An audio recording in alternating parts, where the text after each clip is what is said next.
Alors bonjour, moi je m'appelle Sarah, je suis sage-femme. Alors une sage-femme c'est une profession de santé qui accompagne les femmes sur tout leur parcours de vie de femme.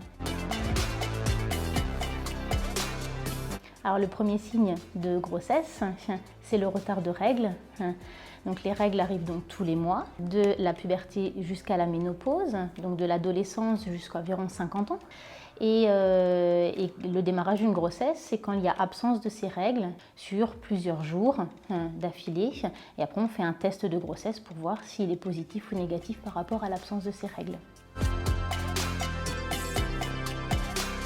Alors la préparation à l'accouchement s'appelle maintenant préparation à la naissance et à la parentalité.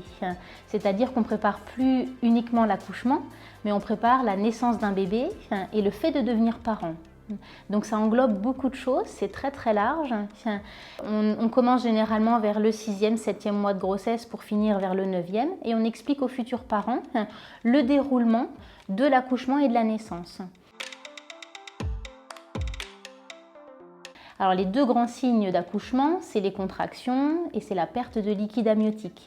Le bébé est dans une poche pendant la grossesse, remplie de liquide, et cette poche peut se percer en fin de grossesse. Donc quand on perd du liquide, c'est cette poche qui se fissure ou qui se rompt, et ça peut être un des premiers signes d'accouchement. Et le deuxième signe, c'est les contractions. Donc là, ça peut être des douleurs de règles qui sont plus intenses, qui sont régulières, et qui ne s'arrêtent pas et qui s'intensifient au fur et à mesure. Et donc ça va être les premiers signes du démarrage du travail pour l'ouverture du col et la venue du bébé.